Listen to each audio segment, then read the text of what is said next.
My guest today is Scott Plank, who not only was a very early investor in Fundrise, but also helped build Under Armour into a household name. Scott has had not one, but actually 3 multi-billion-dollar exits. In addition to Under Armour, Scott was the largest angel investor in EverFi, a leader in financial literacy, and the largest angel investor in WeWork. Yet no one in the public knows that until now. Scott has been developing community impact real estate projects around the nation and has had one wild success after another. Before we get started, I want to remind you that this podcast is not investment advice. It is intended for informational and entertainment purposes only. Scott Plank, welcome to Onward. Hey, Ben. How's it going? Excellent. I feel like this conversation has been 10 years in the making. Definitely. So before we talk about how we know each other, I want to introduce you to the audience. Maybe we'll start with the origin story, but I want to talk about Under Armour. I want to talk about WeWork. I want to talk about Fundrise, EverFi. You have lots of experience in real estate and venture, prolific, if you will. So how do you introduce yourself to the audience? Well, thank you, Ben. I think about my origin story relative to, as you said, I've been 40 plus years doing investment, real estate, startup, venture, and been very successful over the years to have a number of things.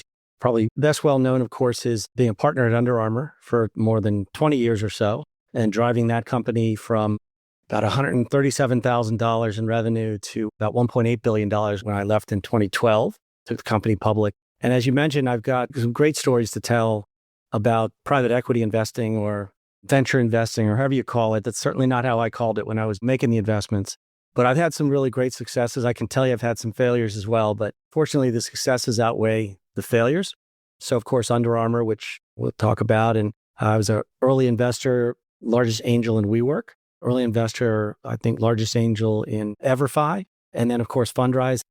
Exactly. So let's start with Under Armour. And maybe even before that, let's do a little bit of chronology here. So if this were like a comic book, what's your origin story here, Scott? Funny thing about origin stories are that we are taking this back many, many years. My origin story really does start with my family. So I grew up in Washington, D.C. area, and my family really focused a lot on what I would call self-employed.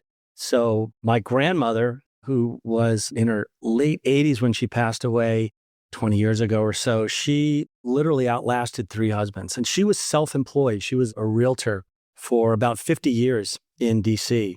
My mom, also self-employed as a realtor, and then she became mayor of our town in Kensington for many years.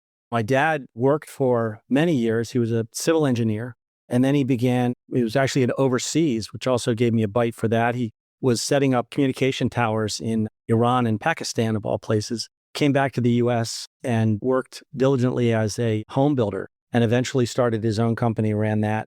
There's 5 sons in my family, Ben. And I don't know that many of us have ever held much of a job that we didn't either start or whatever. My 2 oldest brothers are home builders. Most people certainly know about my brother, Kevin Plank, the founder of Under Armour, and my partner in a number of different things, which Under Armour you're aware of, but there's plenty of other stuff too. So for me and my family, the origin story, if you will, was focused on being self-employed.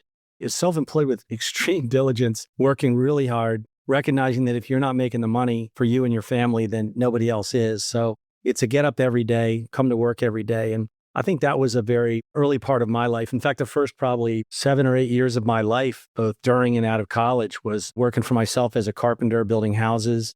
I traveled quite a bit as a young man. I traveled to Guatemala, of all places, learned Spanish, came back with a giant bushel of bracelets, which I then sold on the beach in spring break. And actually, Kevin and I sold them at Grateful Dead shows. I spent time in Eastern Europe after the Berlin Wall fell. And literally along the way, we bought what are called little Russian medals, the little red star you see. And in Gdansk, Poland, we found Cuban cigars for sale. So we threw all of our clothes away, packed up our backpacks with that, went over to Berlin Wall and Western Europe and started selling that. So just a history of doing a lot of different things, maybe to find your path or maybe just to enjoy that ride when you can. There's certain times in your life when you have that level of flexibility. And I think I lived that to the best. It's such an extreme from selling bracelets you bought in Guatemala on a beach to building and investing and owning multi-billion-dollar companies. So how do you get from there to here? How did that happen? The origin story certainly starts with Under Armour. And my brother, Kevin, he was a football player at University of Maryland and didn't like the way his cotton t-shirt worked and literally went to Joann's Fabrics, bought a fabric, went to a tailor, brought him a Hanes beefy tee. And that would have been in 1995, 1996. And he's an incredible worker, incredible storyteller. And in 1997 or so, I spent a lot more time with him. I was working at Freddie Mac, of all places, on the real estate side. I was a producer in their multifamily division, which, of course, doing REMICs and CMOs and pulling packages together. And they paid for my business degree, so I was able to go get an MBA in finance through Freddie Mac. But started working with Kevin, and I understood debt really well, didn't understand equity hardly at all. There was nothing called venture capital back then, not that we were aware of. So for me, it was working with my brother, and I decided I would put $15,000, which is literally all the money I had, and put that into Under Armour at 15% of the company and work together for many, many years from there. And a great deal of what I was doing in the company when I was literally working at Freddie Mac, moonlighting at Under Armour, I was putting together our financing packages. So literally starting with building a financing package when you were $100,000 in revenue to a bank and going the SBA and getting a loan. And the loans would take about 4 or 5 months to get approved. And I'd go back in and I'd be signing the papers and I'd hand in the next loan. We eventually did 4 loans with the SBA, and the company continued to drive. Kevin, my partners, Kip and Ryan, continued to drive that company. So we went out and looked for more money when the bank wouldn't give us any more money.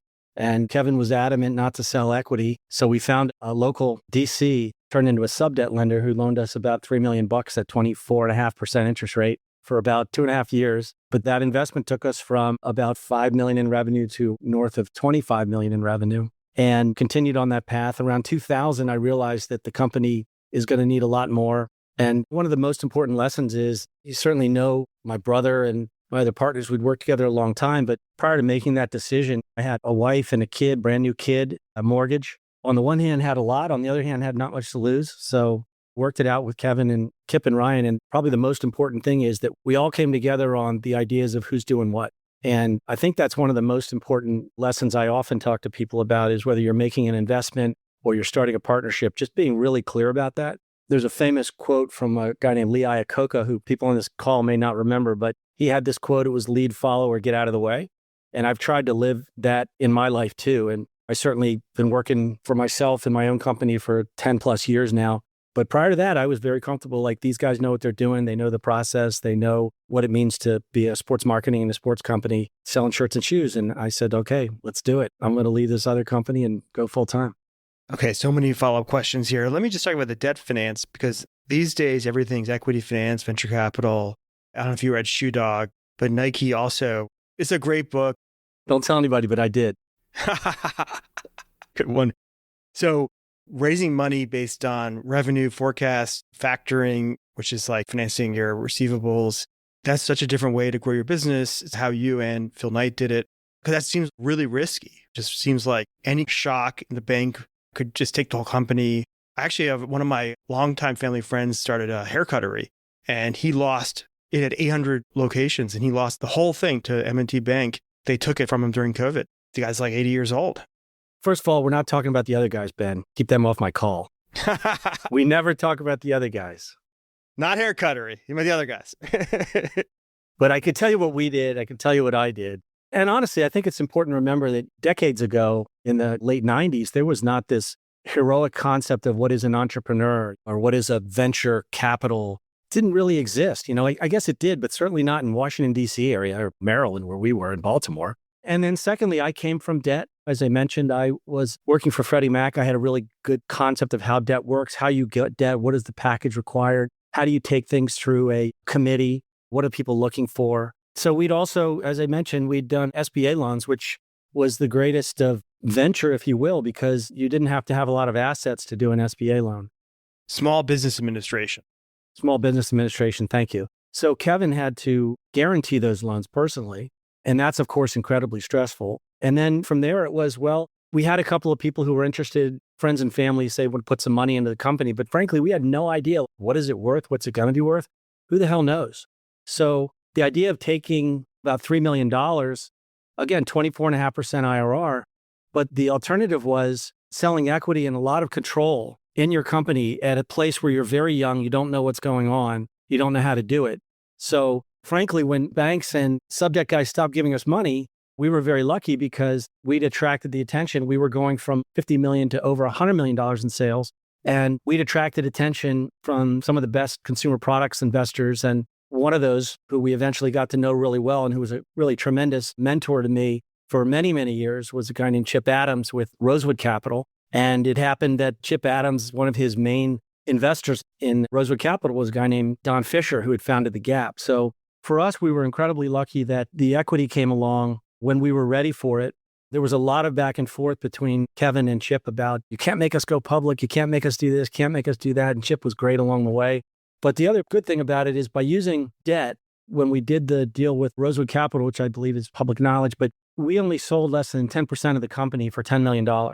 So you figure the next financing we had was going public in 2005 with $280 plus million in revenue and a $600 million value, which literally the next day or day one became over $1 billion valuation. So you got to think and imagine, if you're going for it, you're going for it. So what more percentage of the company would have to have given up? Yeah, different structure from folks, because you guys were risk on. I definitely know about you. It's just periods when you're risk on, periods when you're risk off. And risk on, man, that is all the way to the hilt. Yes. I think that's a great point, Ben. Also, there's times in your life, think about folks who are listening, and there's times in your life when you can be really, really risk on. And one of those times is definitely early in your career when you don't have much to lose. Another one of those points in your time, for me personally, was middle of my career when I had a lot of dough and made a lot of money and thought, well, I can keep pressing my bets, do it in different ways, and continue stressing myself and testing myself, engaging with the world in different ways, and hoping to both build large-scale businesses, but help entrepreneurs, and then eventually doing impact investing. So I think that, as you said, risk on, risk off, we have to think about that. And it's a very important lesson to learn. And frankly, the environment, and we've seen this more than anything in the last 3 years, just the incredible level of risk completely on, go for it. In 2022, everything's racing. And then late 22, it's screeched to a halt, risk off. You better figure something out. I had to do that as well. So that's been a risk off play for me. We'll come back to that. But it's like one of the things I feel like everybody talks about it, but until you're in the seat, you can't appreciate just how much risk just turns into stress. Just shovel it in. Oh, man. So I just want to go back to Under Armour because I know I can't mention the other guys, but the number of iconic sports brands built in America, I think I can count them on one hand, and very few in the last few decades. I think Under Armour may be the only one. That's just so unusual. How did that happen? And maybe it's I'm oversimplifying it, but it just seems wild that you can create that kind of iconic brand to rival the other guy. I'm sure they were not happy. Well, look, I can talk about it maybe in a different way. A lot of people may have heard the story, and Kevin's out there quite a bit. It's a public company. It's doing great. And the number of teams and the number of people that we've impacted in a positive way to feel great about themselves, to win their games, to go the distance. That's part of the story that people have heard a lot about. So I'll tell you more about my part of the story. And as I mentioned earlier, one of the most important things is if you're in a partnership, if you're working in a company, you just need to know what is your lane, if you will, and what are you good at. So for me, my brother is very much certainly, and Kip Falks and Ryan Wood, those guys were coming out of college sports. They really understood what is the product needed and how do you tell that story? How do you build that great product? And then how do you sell it into different places? So for me, my job literally was building out what I would call the platform of a great brand. And that platform, when we were building it, was able to scale the platform, which of course means the brand can scale through technology that didn't exist before. So that's one of the things that we hit it incredibly right in so many different ways. But you think about the different use of enterprise resource packages, the internet coming. As I said, when we started the company, Kevin was placing ads in a magazine. And from there, we had a catalog, which we would just mail out catalogs to people and they would call in and say, hey, this is what I'd like to have, or they'd fill out their form on the back and send in a check. But in early 2000, of course, e-commerce started moving, and equally important, internet started moving. So the ability to communicate changed dramatically. There were a number of computer systems, including SAP. SAP created a thing called the apparel footwear solution. And that software system was actually created by those other guys and three other guys. And we were a really small company, but we had the benefit of being able to use that technology and use the different ways of looking at things. And it's one of the things I think I'm pretty good at. I sort of joke, I'm not the best mathematician you'll ever meet, but I'm very good at word problems. And I'm very good at applying technology to problems. So even as simple or difficult as taking a warehouse from 1,200 feet warehouse to, 20,000 foot warehouse to a 40,000 foot warehouse to a 350,000 foot warehouse, that's virtually impossible to do fast without being very, very good at applying technology and especially those systems that are already in place. So from my perspective, different than what others might respond to, but one of the most important things about scaling the business was understanding the technology environment we were in and recognizing what we could use and how we would be able to benefit from those things. And making those choices along the way, I can tell you 1,000 stories about how we were this close to not making it and the thing didn't start up. And one time we're opening our biggest warehouse we'd ever built, and Sun Microsystems was doing our servers, and myself and a guy named Dave Dembski, who was our CIO, so he and I were together at 4 a.m. and we're connected to somewhere in Asia because we had a problem and they just kept moving the problem around the world as each office would close. But we were just still sitting there. And 6:30 a.m, there's literally a giant line of 18-wheelers that had moved from the previous warehouse to the new warehouse. And in our world, we didn't have like extra material. We didn't have extra product. You don't have a chance to say, well, I'll keep shipping here and we'll ship here. It's like, no, burn the bridges, shut that warehouse down. So literally being in an office or a server room at that time and then walking out on the dock and seeing a giant line of 18-wheelers and a bunch of people sitting around going, hey, is the system up? And you're going, hell yeah, it's up. I think so. Didn't say I think so, but I'm like, yes, it's up. Let's go. Let's go. But those kinds of things, certainly people see that today, but man, you just never forget. It's really, really difficult and challenging and takes a special personality to have that ridiculous confidence in yourself. One of the things you said I thought was really interesting. You said you think someone could not start Under Armour now. The world's changed so much, it just wouldn't be possible to do what you did then in the current day. Could you expand on that for everybody? When I say that, I mean a consumer products company. Now, people could certainly argue, well, you can get quick ships from China. There's TikTok. There's so many different things and ways that you can produce product, but producing product at scale is really difficult. And the other thing I think about is Kevin started the company by literally going and saying, I've got a pair of compression shorts. They're fantastic. It's a stretchy fabric. I'd like to build something like that for a shirt instead of using cotton. And he goes over to Joann's Fabrics. He picks up a bolt of fabric, goes to a local tailor with a Hanes beefy tee. And he says, hey, how many of these can you make? And after that, he goes up to New York City, 7th Avenue, and he says, got to make some shirts. How many can I make? So those kinds of things. And then when we moved our first larger scale warehouse, and we made our own product for a long time too, for many years. And that was done in Baltimore in an old tie factory. And there was 20 or 30, I think it was as many as 40 people who knew how to cut and sew. So I think it'd be very difficult to do it how we've done it. So maybe there's another way to do it. I wouldn't know. I sure as hell wouldn't do it again, that's for sure. But I think it would just be difficult. And to that exact thing, I hate to say it like this, but RIP Joann's Fabrics, because I believe they've just gone out of business. So I think it's more like that. Every generation will have their own way of doing things and their own way of building a business. So doing it the way we did it, it would be impossible to do. There would not be the fabric. We were buying fabric that was made in the Carolinas. We were manufacturing here in Baltimore. So I think that would be incredibly difficult. There'd certainly be a way to do something like that. I wouldn't discourage anybody, but don't do exactly what we did. So just try to put a finer point on it. What you're saying is that the skills, you took over this tie factory, people who made neckties. I don't even know if those exist anymore. And they knew how to cut and sew. You got your fabric from North Carolina. All the manufacturing and skill sets were here. So you could go and figure it out. I know people in China, and people don't appreciate how important the ecosystem is.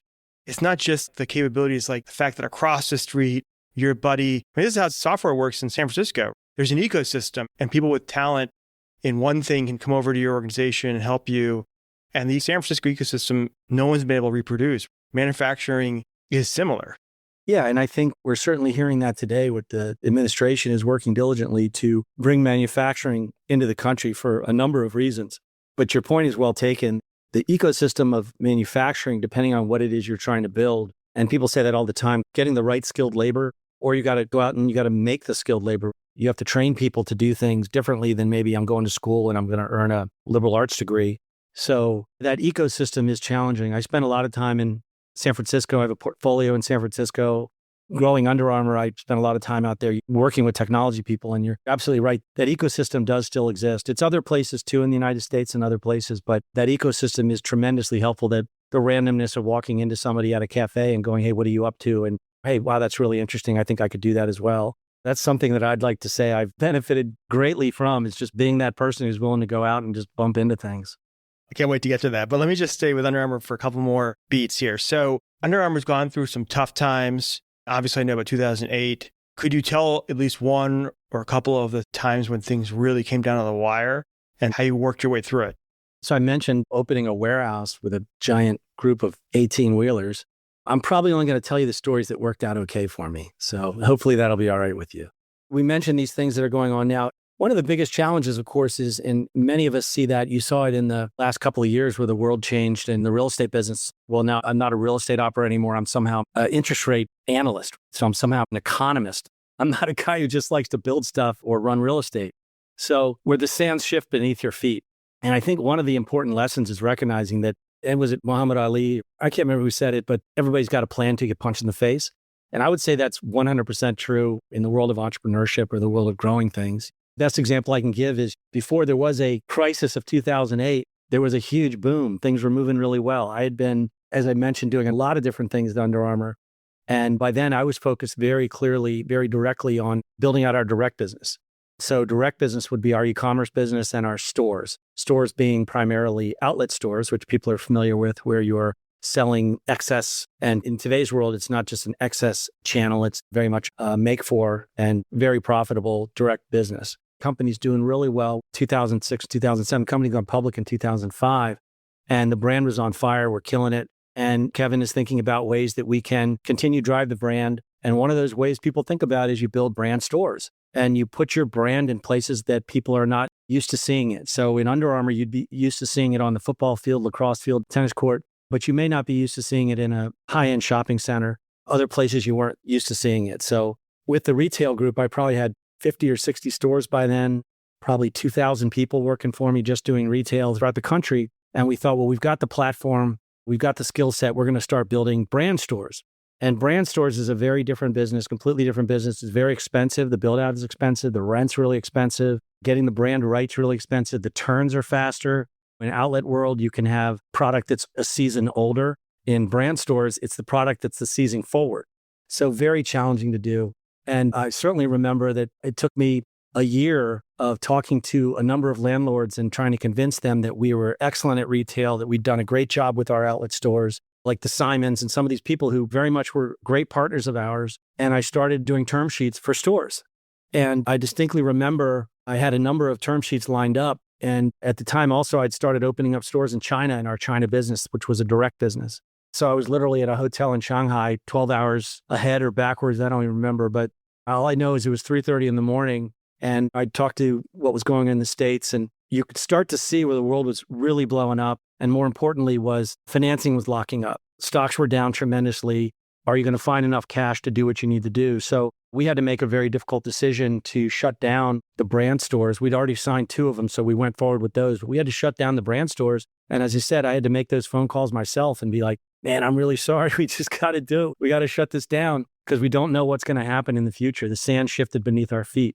Fortunately, like all things, you move through it, you move out of it. We continued to build outlet stores. And then Under Armour today has many, many brand stores. But I think the lesson there is to make sure that you got to pay attention to how you're doing, but you really have to pay attention to what's going on in the world. Your idea was an idea created and might have been a fantastic idea when the world was like this. And when the world blows up, you have to relook at everything around you. Everything around you, you have to look at everything and say, well, this was my assumption. And then these 3 things changed. Does that mean I'm still going to have success? Or do I have to do something different? And I could tell you that's the same process I went through in the last 3 years. When the sand shifted underneath our feet, interest rates rose, a whole bunch of things changed. I had strategies that I was working forward. Some of them I had to shut them down. Some of them I was able to pursue. But it's really important that you understand that it's not just you, it's the world around you also. I've been through 2008 and I went through 2001 and went up 2020 and now 2023. It's mostly the world outside you that is the problem. No, it's your fault. It's just shocks. Don't kid yourself. It's my fault. It's your fault. You should have seen it. Your job's to be prepared for these crazy things, but it's the crazy things that get you. It's not the things you spend all your time on. It's the things you don't spend your time on that end up sneaking up on you. Okay, so 2012, you decided to leave Under Armour. Did you know what you were going to do next? Or you were just like, I'm ready to move on? So good question. I think a decision to leave like that, there's a whole lot of things wrapped up into it. But one of the things I thought about was, what are the things that I enjoy doing at Under Armour? And what are the things I just don't want to do anymore? And there was plenty of stuff I didn't want to do anymore. And there was a lot of things that I thought I'd accomplish what I could accomplish there. So let's think about other areas. The three areas that I really enjoyed, of course, I loved building out campuses and stores and real estate, even warehousing systems like that. I love doing that. I did that as a young man, and my undergrad's in city planning and architecture. So I really enjoy doing that work. I really enjoy building companies. I think it's one of the most interesting creative pursuits you can have. It's incredibly challenging. It's hard work. You get to work with a lot of cool people. And then just frankly spending time, family, my kids were younger then, and going off to their worlds of high school and things like that. So there's a whole lot of different reasons wrapped up in that.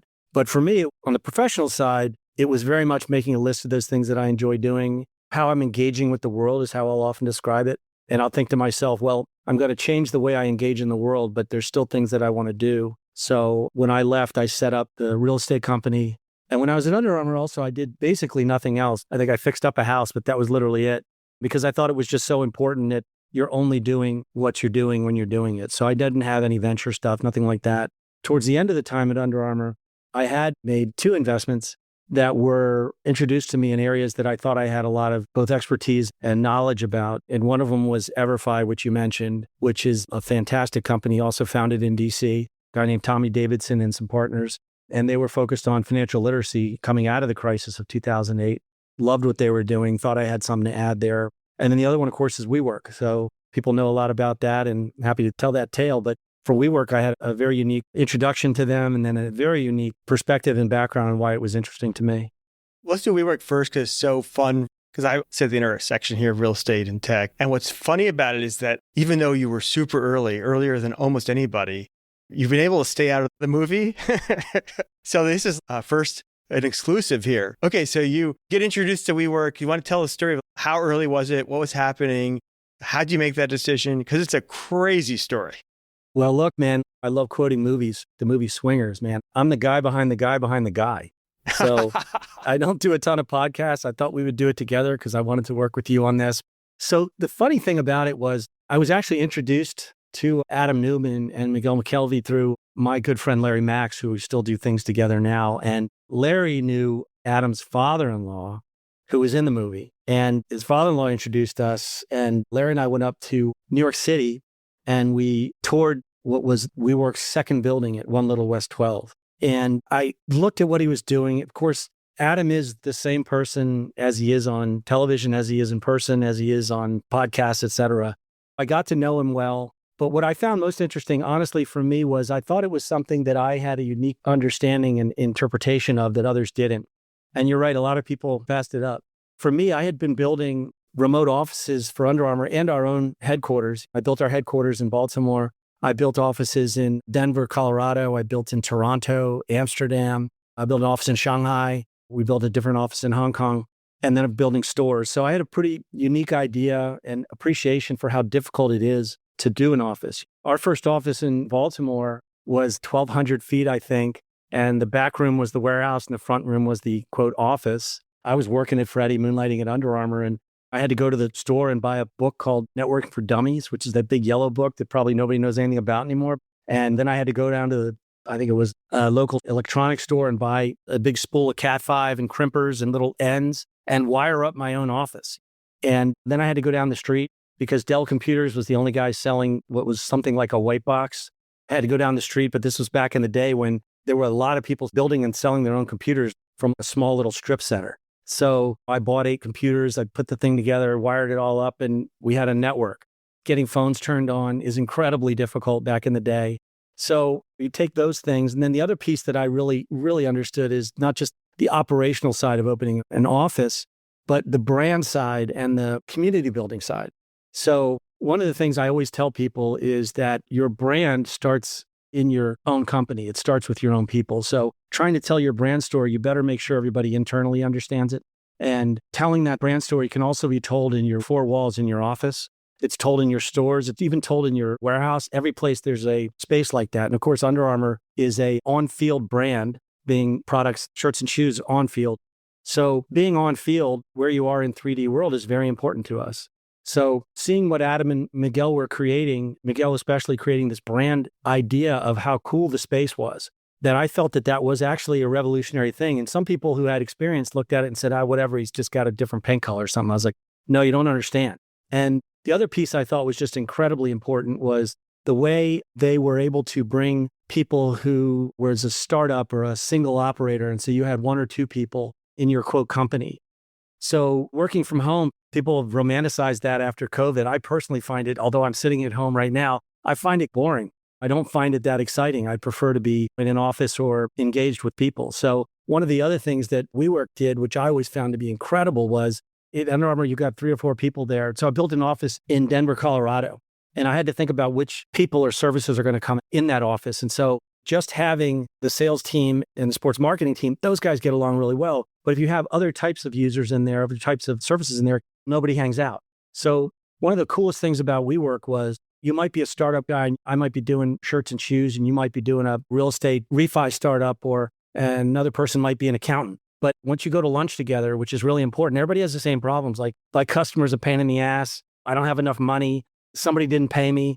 All those things are very consistent. So when those guys are building out WeWork, I felt that it had created this really incredible, it made it a lot easier. The locations were fantastic. I also was a big fan of what you'd call move back to the city, which was going on at that time too. People forget now, but there was a time when cities were dead, and that was about that time. So the real estate wave was excellent because when they were picking real estate, there was a ton of empty office buildings. And then when you add to that they created a brand environment that just looked really cool. So when you go to that office, you don't feel like you're in your mom's basement or something. And then on top of that, there's a lot of people to engage with in ways that you're not really sure of, but at the very least to be able to commiserate and bitch about things. So what I saw in WeWork was something that I thought was really cool.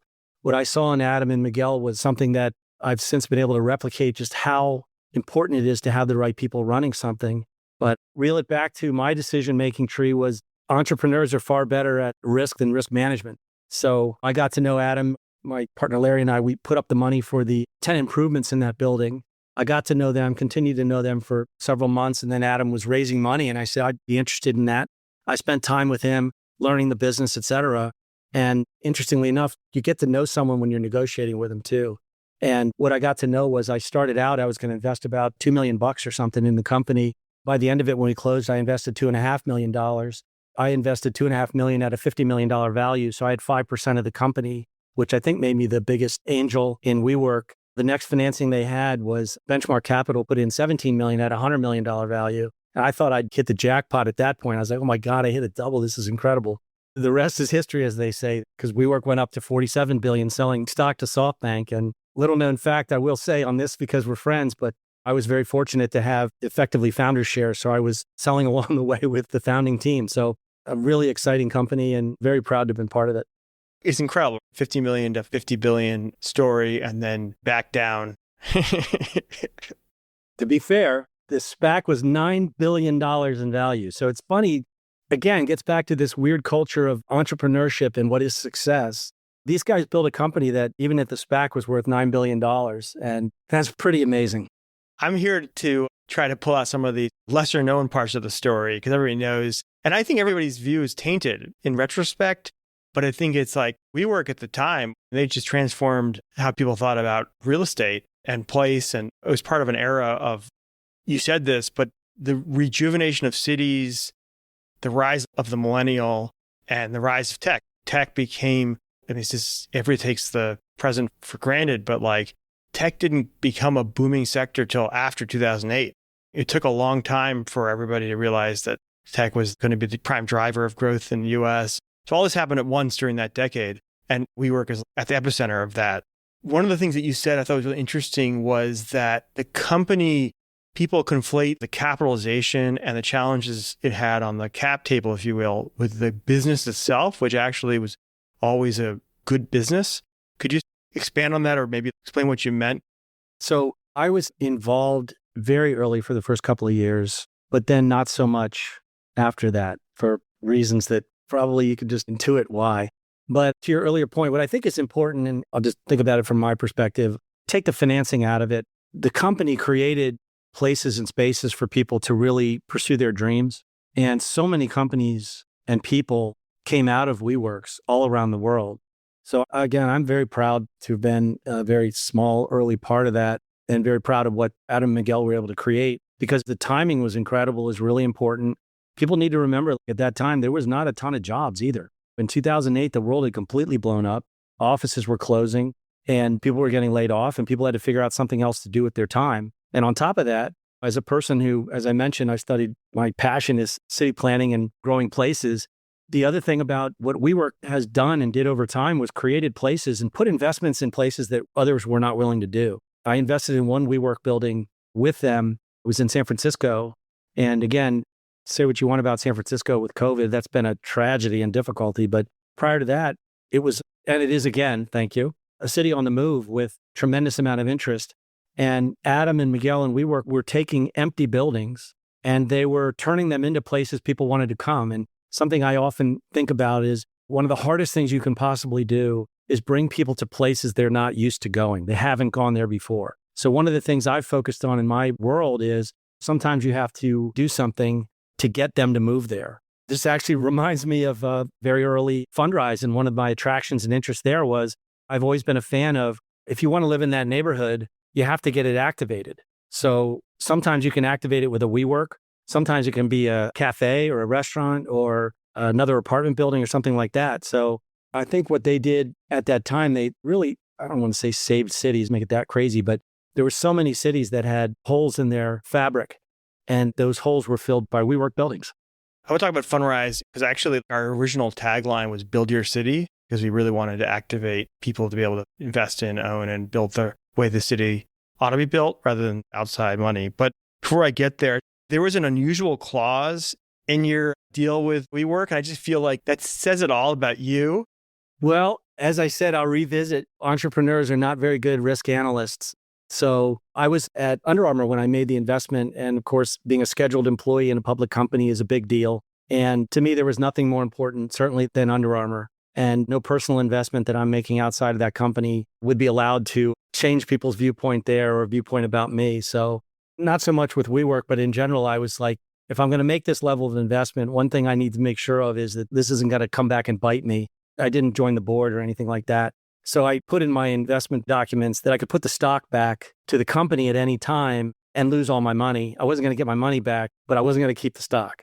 So that was very important to me, particularly as a very early angel investor or PE guy, whatever you want to call it. So to me, I was like, I can't mess with the mothership in any way, even though I think this is really cool and it obviously worked out tremendously well. But that was important to me. Let me just recapitulate that. So here you are, you're making a $2.5 million investment. You think the thing is great, but also wild. And you say, let me just make sure I have this clause that I can walk away from this investment for nothing, just in case. So it's probably important to note too, it was by a long shot the biggest investment, quote unquote, I'd ever made in my life. It was far more money than my house was worth. We were still a public company, which means you can only sell what you can sell. So it was no joke. It was a lot of money to me, a lot of money. Nobody in the world thought it was a good idea. Nobody. So it worked out. Take it for what it's worth. It could have gone the other way and not something I would have talked about again. But I'd say more importantly, though, and as people think about investing, for me, one of the most important things is that I'm very proud of people that I'm invested with, that the company, I'm proud of what they do. There's a lot of places that I've had opportunities to invest that I don't and have never, and they've killed it. They've rocketed to it. But it's areas that either I didn't know a ton about it, didn't want to learn about it, wasn't interested in it, or felt maybe it was a little sketchy. And you guys can interpret from that the different things going on in the world as you please. But unlike Fundrise, which I thought was killing it and amazing. So we're talking about WeWork. And one of the crazy things about that in maybe my life is there was a period, which people probably saw it on the TV show, but WeWork sold stock at $47 billion to SoftBank. They came in. And then a whole lot of things happened where I was sitting in the cheap seats like everybody else, trying to figure out what the heck's going on. And at some point, there's a big fight. And SoftBank is supposed to invest more money, but there's a giant fight. And then on top of the giant fight, WeWork has a failed IPO attempt.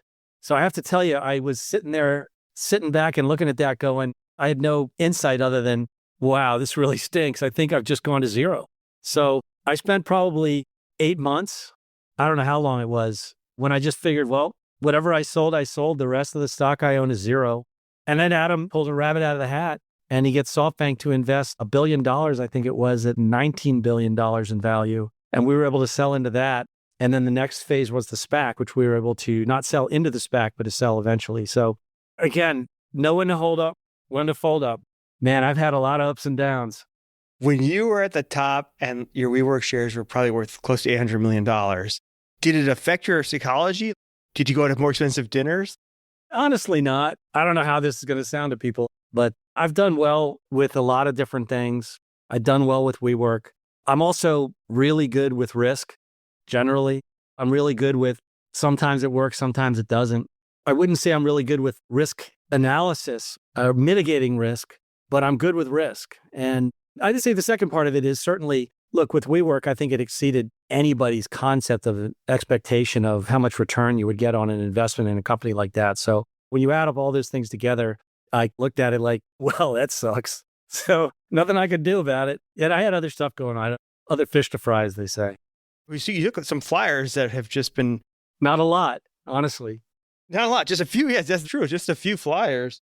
I think that's a very important point. I'm not the investor who set up an office and have a couple analysts and just say, send in your business plan. I've never been interested in that, to be honest with you. I make a quote from Warren Buffett's quote, which is invest in what you know. If you like McDonald's, invest in McDonald's.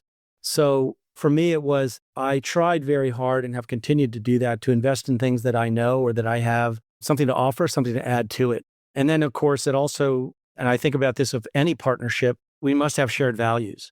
And shared and aligned values is one of the most important things that I use to invest as a way of looking at it. As I said earlier, there's a lot of things that have been just killing it that I've had opportunities for, but just didn't feel like I had a shared value for what folks are doing or didn't understand it or whatever. But what I found interesting, first of all, I think you may remember I met you through your father. So your dad and I had a connection because he'd actually built a ton of outlets and I had opened stores in Mills Outlets. So had a pretty good connection there. And then the other thing was interesting is your dad had put up a small retail strip in my neighborhood in Baltimore City under contract. And as I said, I just left Under Armour and I was thinking about what are the things I want to do. And one of them was I love retailing. I love being a retailer. And I thought, well, it'd be pretty cool if I was on the landlord side of that. Who would I pick? How would I merchandise a retail center? So I became interested in that. I talked to your dad about it and I said, hey, I'd really like to do that. And he was a complete gentleman. He said, look, I get it. I understand. So he let me move forward with buying what became a place called Belvedere Square here in Baltimore. And it was a great purchase. I got to know him. And then through that, I got to know you and your brother, Dan. And with shared values, again, what I thought was very important was towards my interest and your interest in building out neighborhoods and recognizing that capital doesn't come without, quote, scale, or if it doesn't know anything about it. So one of the things I just thought was really cool about Fundrise in the very early days, which I think it has continued with those shared values over time, is what if you're in a neighborhood, you've got 10 or 15 friends in that neighborhood, and you think to yourself, wouldn't it be great to get a cafe or a coffee shop or a restaurant, or we love this smoothie joint, would they move in? But maybe they don't have the capital to do it, or the building's available, but they didn't do it. So the early Fundrise was, let me work with local people who have a local interest in a local neighborhood, and let's figure out how they could all become, in that case, limited partners. From that early principle, Ben, I think you started thinking about it as, well, wait a minute, there's a much bigger opportunity here, and there's an opportunity to democratize not just the idea of getting 10 or 20 people into a neighborhood they love, but to be able to get tens of thousands or hundreds of thousands of people to be able to invest into areas that they're otherwise prevented to invest through. They're not accredited investors, they don't know, et cetera.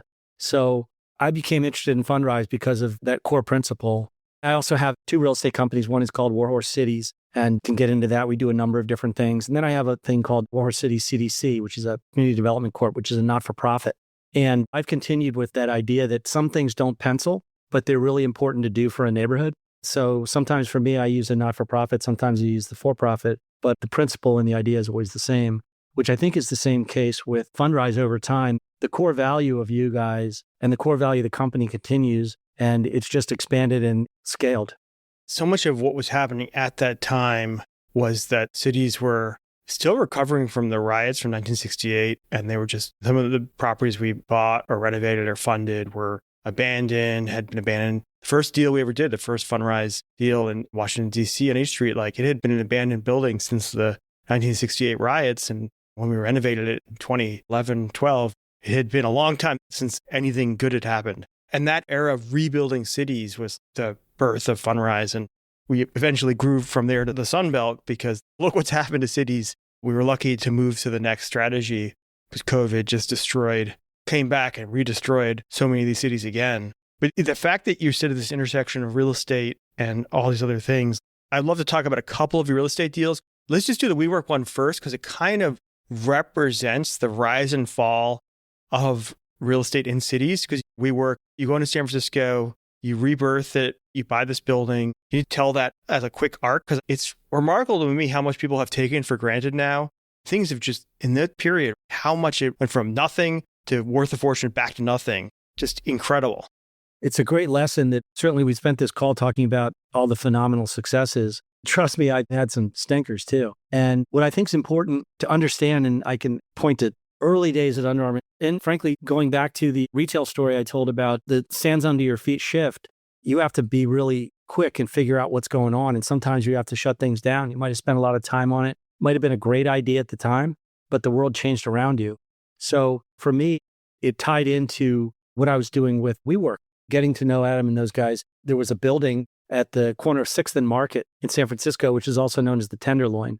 And it's easy to see on Fox News, the Tenderloin and all the terribleness, et cetera. But for me, it was an opportunity, and I'd long left Under Armour by then, but it was an opportunity for me to, one, build a WeWork together, which was really cool. But it was also a building, as you mentioned, that had been vacant for a very long time. And a vacant building in a distressed neighborhood is adding insult to injury.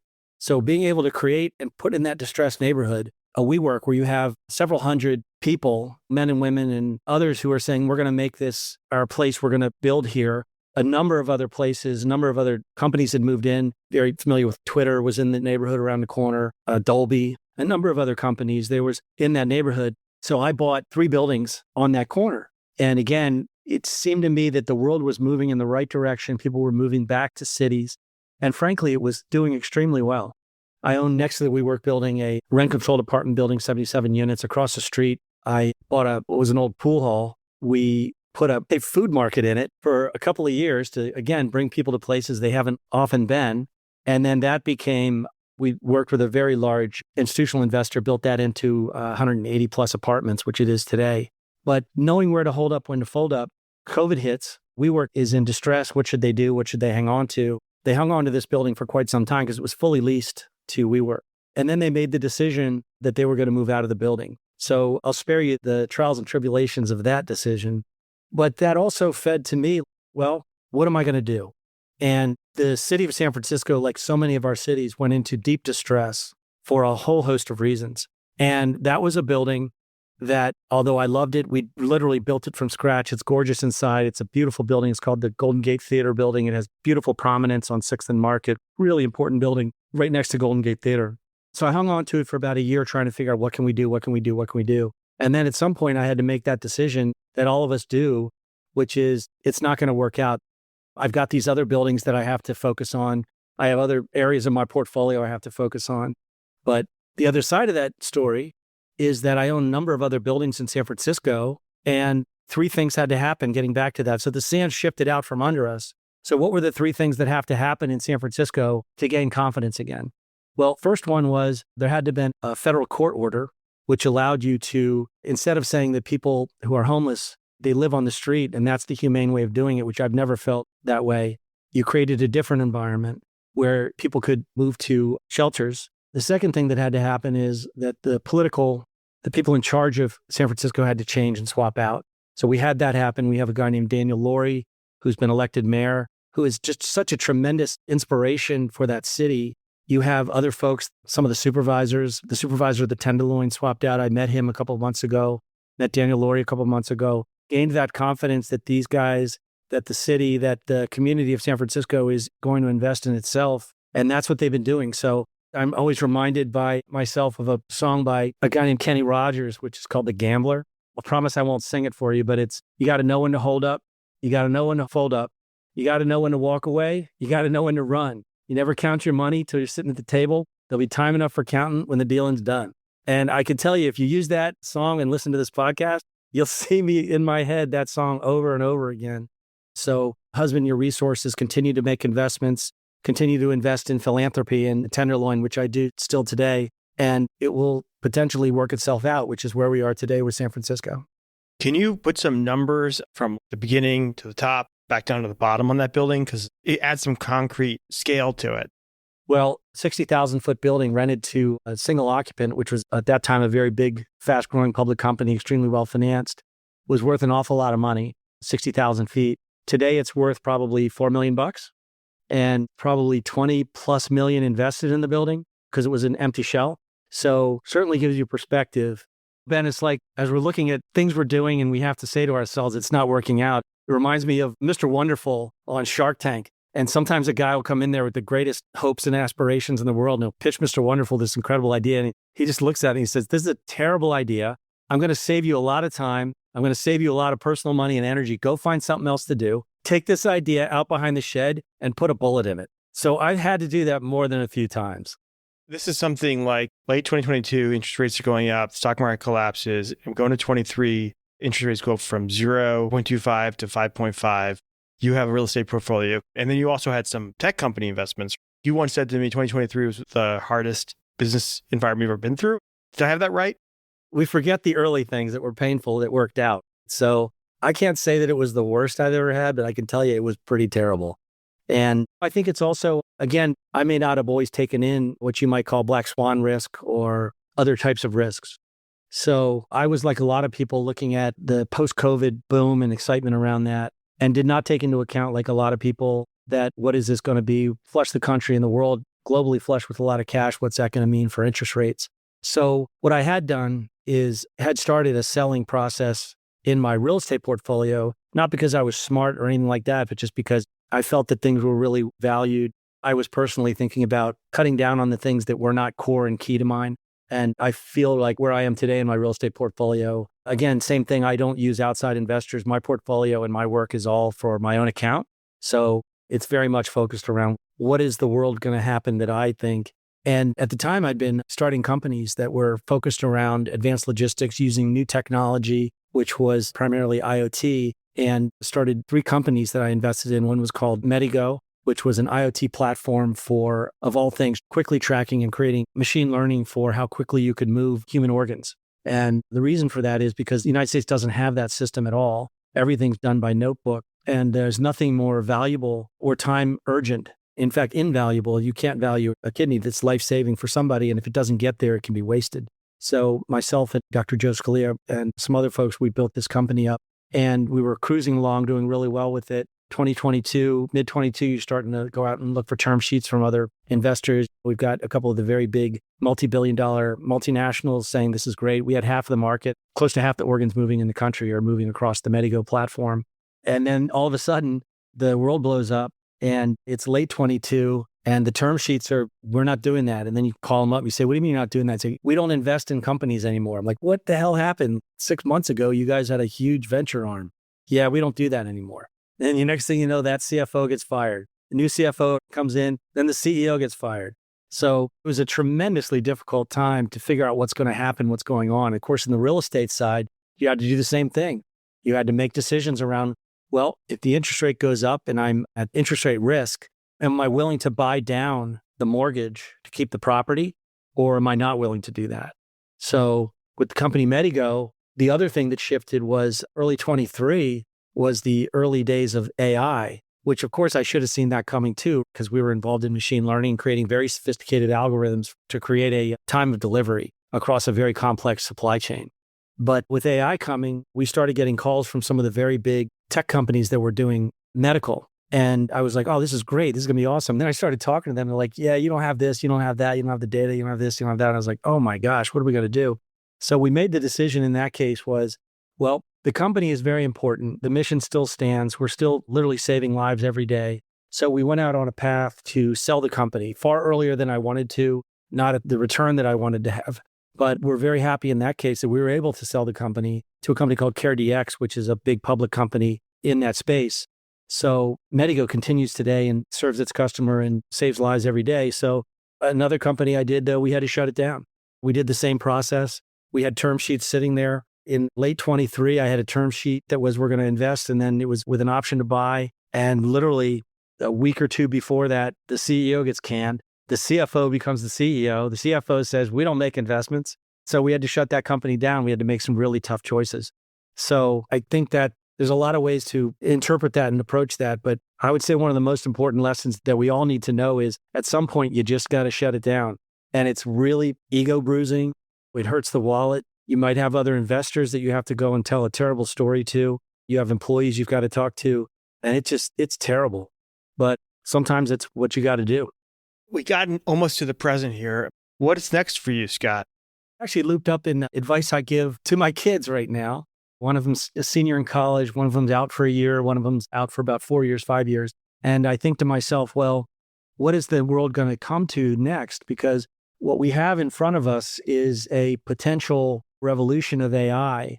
And I don't want to get too crazy about it. We still need apartments, and we have apartment buildings, and we have a 250-unit apartment building on the waterfront that we're teeing up to build. I don't know, golf course in Reston, Virginia that we're doing townhouses on, and we're still running it as a golf course. So there's a zillion things that you can do. But the challenge of AI, I think, is, to me, one of the things where certainly has a potential to be incredible, but it also has the opportunity to be, frankly, a bubble. And I've seen enough of those to know that it may work out great, it may not. So what we're working on, especially related to AI, is fortunately, several years ago, we started seeking out and developing, getting titling approved for data centers. So was able to get one done 17, 18, I think it was, very early on. And then in the last couple of years, we started looking at it, and it's its own world. And I listened diligently to your podcast previous to this one, or a recent podcast, which was on data centers. And for me, there's a lot of ways to look at it. One of which is I don't pretend to be a technologist who understands either what exactly AI is going to require, the chips that go into it, et cetera. But what I do see today is it's almost like a wildcatting world. It's almost like it's Texas in 1918. You got to go out. You know that this is an area where there's probably oil. You got to give it a shot. And in this case, there's a ton of different land, and a lot of owners have jumped in too. But you got to have these couple things. You need water. You need access to power at some time between now and the next couple of years. You need enough space, and you need a community that says, we really want this because the tax advantages to pay for schools and pay for other things that they want. So we're working on a number of things, and I have a number of venture investments that are still playing themselves out. But data centers is very much attuned to my investment style, which is it's an IO. You spend some money, you tie it up, you drive it hard, you're going to make a whole bunch of money, or you're going to lose hundreds of thousands of dollars in your diligence process. It's funny. I thought you were going to say something like, I did my risk on period, and I'm now going to move to my risk off. And then you... I'm risk off in a lot of places for sure. And then you talk about wildcatting. Well, I'm risk on in that area. And I think there's a bit of time left in that, but risk off in many other areas. It's both a boom, but still, I think there's opportunity. And other thing I learned over the years is I thought about this world, all I just want to be is self-employed. I know I'm not always going to have a boss. My customer is always going to be a boss, but I was like, I want to be a self-employed guy. And I did that for many years. And then we started Under Armour and started driving the companies and realizing, well, what's the difference between a self-employed and an entrepreneur? And people have lots of ways of looking at that. And a lot of them are highfalutin, which is, I saw a seam in the market, or I saw a startup opportunity, white space no one else saw. That's certainly always true. But I'll tell you, one of the things I've learned the positive way, I think, is an entrepreneur's job. And I say this to young entrepreneurs all the time. Your job is to make money for everybody around you. Your job is to make money for your teammates, for your employees, for your investment banker, for your lender, for your venture capital arm. And eventually, if you're incredibly successful at it, you do a great job for the public markets. So I would say one of the things I'm most proud about, and I think it's Bezos said that, he wishes that people would also grade him on not just his net worth, but grade him on the amount of value he's created, trillions and trillions of dollars of value he's created. For other people. For other people, yes. To me, that is the job of an entrepreneur. If you're really good at it, you make a lot of people a lot of money, and that's how you make money. It's been amazing, Scott. Really appreciate you coming on the show. Do you have any closing advice for young entrepreneurs who are going to be the next Scott Plank? Yeah, I think so. Again, I'll give the same advice I give others. So I think it's hard to know what your job is going to become in the future. I advise people, and I've lived this way, investing this way too, is it may seem like it's easy for people to say, oh, you invested this random way. And I'm like, no, actually, I was very, very pointed on things that I knew a lot about, areas that I had great confidence in, and where my values were consistent, like building cities, like moving people back to cities, different ways of doing that. So I think what's important is that people are looking at the industry rather than their job, and even looking at the industry rather than a specific investment. Because if you're very new to the business world, your number one resource is yourself. It's your time, it's your human resources.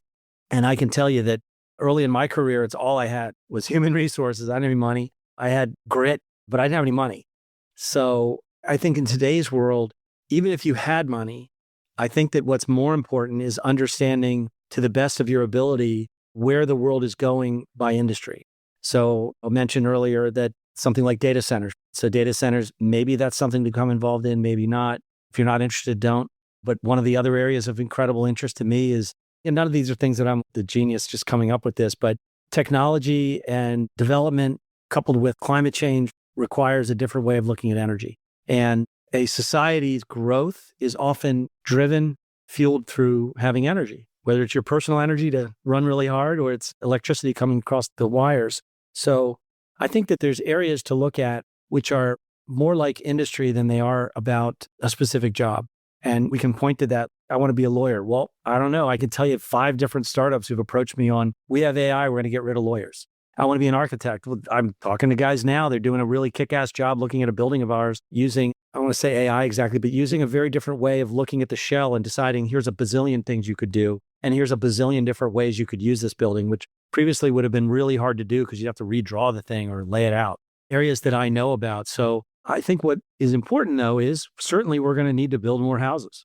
We're going to build more places. People still live in a 3D world. We might think about our world digitally, but we live in a 3D world. And frankly, that's always been where I've made my money, in the 3D world, whether it's WeWork, which is 3D world, or Under Armour on the field, or of course, Fundrise and the things that you guys do and the 3 ways you look at the world. So I think that's the best advice I can give. And then the other thing is, don't be afraid to say, I thought it was going to be a good idea. I pushed it for a while, but I have very clear metrics and ideas about what are the things that have to happen for me to continue pursuing this thing, whether it's a business or a real estate deal or my personal career. And don't be afraid to say, you know what, it was a good idea. I loved doing that.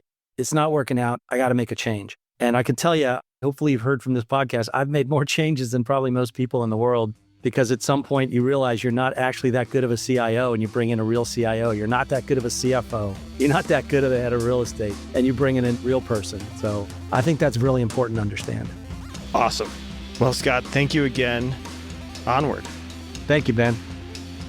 You've been listening to Onward, featuring Scott Plank, entrepreneur, investor, and philanthropist. My name is Ben Miller, CEO of Fundrise. We invite you again to please send your comments and questions to onward@fundrise.com. If you like what you've heard, rate and review us on Apple Podcasts, and be sure to follow us wherever you listen to podcasts. For more information on Fundrise sponsored investment products, including relevant legal disclaimers, check out our show notes. Thanks so much for joining me.